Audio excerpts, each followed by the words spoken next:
I swear. Everything is better when Joe Burrow's back in practice. Let's listen up to Jamarr Chase talk about it because, man, you could tell the excitement on his face. And I promise the quality gets better. At just the very beginning it does this. But let's go ahead and get right into it. It's pretty good. Pretty smooth. So what's the biggest thing that you wanted when you reflected over the bye week? What's the biggest thing that jumped out to you as you kind of approach the second half of the season? Shit, we got 8 games left. I mean, nothing really jumped out to me for real, if I'm being honest. Really just getting a moment, having a free of mind, and get my body right for a minute. Little side note, that's exactly what I was saying about our defense is. Our defense, even though, yes, they have looked so bad and atrocious, bye weeks can really help out a lot. It can really get you more down to earth, kind of get the whole system back on check. And, you can be really defeated when you keep getting kicked in the face. Bye weeks give you that little bit of chance to redeem yourself. I also paused it real fast so that we could get this to be clear. What's it like having Burrow back out there? I know he's not in 11 on 11s, but just to have him out there during practice. Feels good having him out there. I like messing with him now that he's back. I can usually do that when he was injured, but just having him out there is just good. It's just best for everybody, you know what I'm saying? The energy feels good for the whole offense, just making sure he's back, so he definitely puts smiles on people's faces. Which is why, I know people want to say our season's over. I know people want to say it's over, it's done with, we're not going to do anything. But you never know, man. When Burrow's back, Burrow just brings electric charge to this team. And having him back out there, anything's possible, man. Anything's possible. How involved is he? How involved is he during these practices? He does I think Indy. I don't really know what else he does besides Indy, but he don't do no team drills or nothing like that. So majority of the time he just doing his own stuff on the side and then coming to practice. How do you mess with Burrow? Shit, I bump him, headbutt him, punch him, whatever I can. Hold up. Now, my man just said he punches him. Jamarr, we can't risk this, bro. We can't risk this. Wow. Yeah, that's how they've been playing together since LSU. Because I've never heard two players say, yeah, I punch him. I headbutt him. I bump him. Oh, I love this, man. I treat him like my little brother, though. I like bullying him a little bit. Does he? I mean, he's not one to take a lot of that. I mean, does he ever hit you back? Once I start throwing punches, that's when he's interested into fighting. Yeah, he like UFC.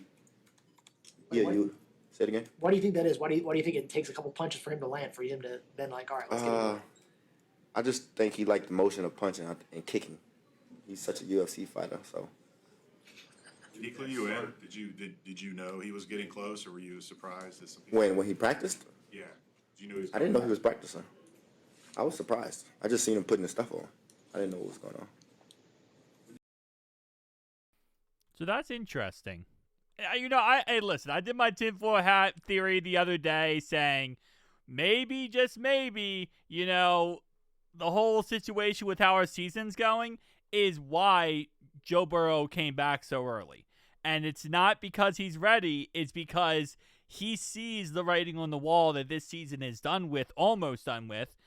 And he knows that the only chance we have to be successful and to get this crap together is the idea of not only him coming back, but also it's him out there talking to the players, getting the players excited, kind of going over everything, right? So I'm just saying, tinfoil hat, but it kind of seems like I might be onto something here because, if Jamarr Chase, who, again, is best friends with Joe, didn't know that Burrow was coming back, that's kind of a little bit of, information that's interesting. Now, of course, he could be fibbing because this is just, you don't tell the reporters everything, you very smartly only let the reporters know a certain amount of stuff because people write articles.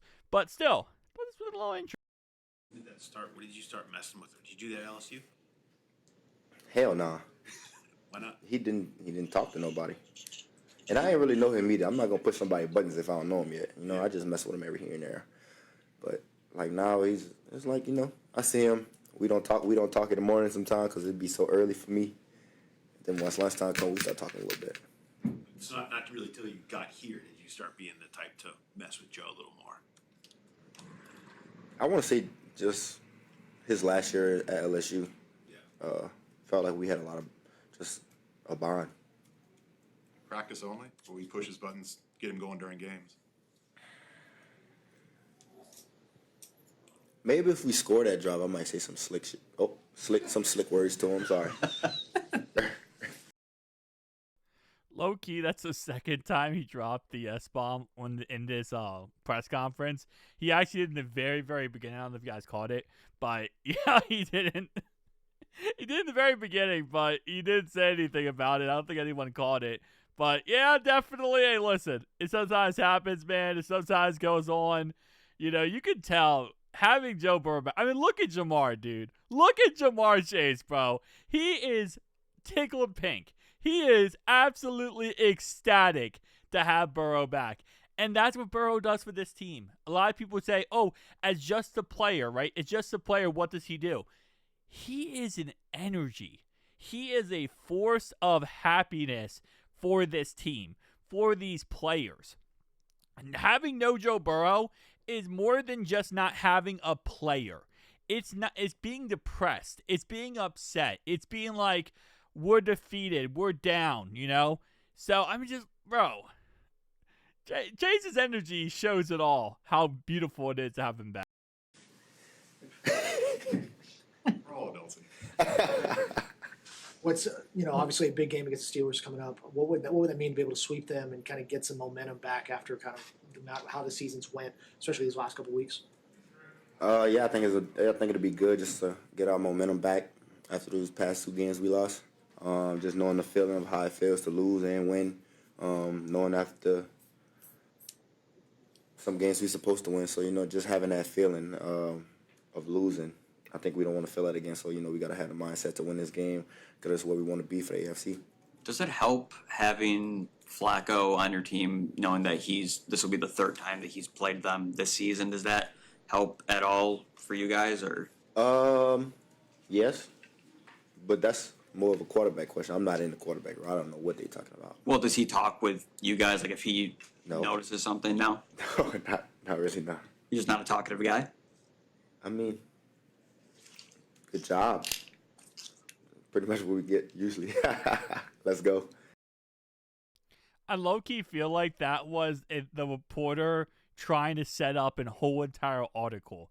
Like, that reporter right there just 100% try to set up the best article of all time.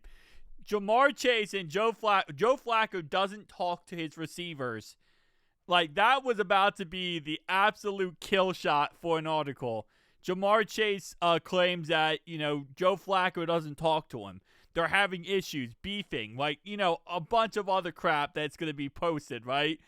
That is just a typical article right there about to be written. And Chase kind of laughs it off. But, man, that was a good setup question by the reporter. That was a really good. Again, this is why reporters, man, they sometimes, you gotta love them, but sometimes they're gonna get you. They're gonna get you on something, and then the whole entire 17 article series about it is just gonna be posted. But what I'll say is, to Jamarr Chase's point, having Joe Flacco know the Steelers, and it's not just this year or playing them 3 times this year, it's playing them throughout his career.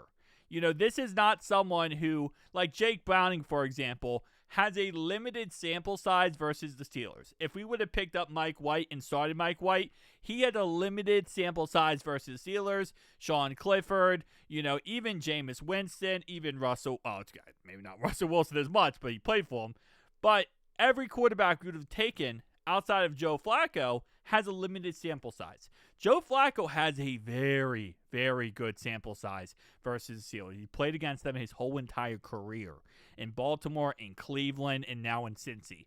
So it's a little more of like, this guy is not just what he played this year. This guy's been playing them for like 20 years. So that's the real beauty of having Joe Flacco, is this is the guy who knows what he's doing, but also has played in all these situations. Have you looked at the with Ramsey going to safety? What does that mean for them? How does that change them? What's it mean? I mean, he just really showing how versatile he is as a person, as a DB. You know what I'm saying? And I think I think he only moved to safety because it was a change on the back end. So I'm not really sure 100% what's going on, how they doing that. But he just showing off how versatile he is.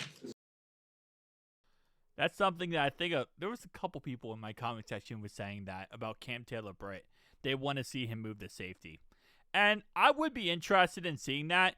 In all honesty, here's how I look at it when it comes to these players. Like, if they're not working out their said position, you have two options. You either cut them or you bench them, right? But if they're not working out, maybe they could work out another position. Maybe they could, do something else on your team that could help you win. And instead of being so quick to cut them or bench them, maybe see if they could work at safety, right? Who knows? Dax Hill went from safety to corner, and he's been pretty good. So, I don't blame the Steelers for doing that, putting Jalen Ramsey at safety. Again, he is older, so it does make sense. But one thing I will say is, Cam Taylor-Britt, man, we'll see. We'll see if he ends up being safety or not. I've talked about many times that I would love to see Jordan Battle beef up a little bit, get a little bit, more like weight to him, and then move him to linebacker. I would love to see that, because Battle cannot cover to save his life, and he's not really the fastest, but for a linebacker, he's actually a pretty decent speed, and he's good at tackling.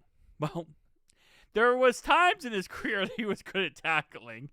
Obviously, coming from Bama, they're very stickler on making sure you tackle correctly. But, yeah, sometimes, maybe not. But point is, though, yeah, I mean, I wouldn't mind seeing Cam Taylor-Britt at safety. Does it make them different? Does it make them different how they play? I don't think so, no. I think he had a couple of snaps of safety when we first played him, actually. I mean, he probably won't cover you as much now, right? Probably not, but I'm sure he's going to want to. What do you think about Porter, his game? Handsy, real handsy. You were up against him a lot in the first game. Did you feel like, do you like that matchup for you with guys that are like I like any matchup with me. I mean, it don't really matter. I love the game. I love competing. Jamarr, this team has had to climb its way out of a hole before. I mean, last year 4-8, you guys got back to 9-8, even if it wasn't the playoffs. For you personally, how difficult is it to just mentally grind out of where you are to believe this team can turn it around? It's gonna take a lot of will to do that. Just being positive as I can, you know what I'm saying? Try to get everybody on board and just practice the same, practice hard, come to work the same day, consistency, and just trying to get all the guys on the same page. And just, we all want the same thing, so we gotta all want the same desire and work for it. So that's all I wanted to show with this press conference. But yeah, see, that's the thing. Again, I've said many times I love about Jamarr Chase is that he's as honest as humanly possible. And when you hear something from Chase, you know it's going to be an honest take, because he doesn't sugarcoat crap. He doesn't beat around the bush, right? He says the truth, and he will always say the truth. Which, yeah, it's going to be difficult, right? But that's like anything in the NFL. The thing is that's really good about our season is, again, the AFC North. The AFC North is just so bad right now that is the reason why you got to have some confidence, and, you got to be able to take advantage of it. And at the end of the day, we control our own destiny outside of the Steelers having to lose one game. We need the Steelers to lose to us this week and then one more game, and then we control our own destiny the rest of this year. play the Ravens twice. We play, obviously, the Steelers this week. We play the Browns. We play the Patriots. We play the Bills. We play the Cardinals. We play the Dolphins. We have to take advantage of this situation, and we'll see how it ends up shaking out in the end. But tell me down below your thoughts and opinions. See you guys next one.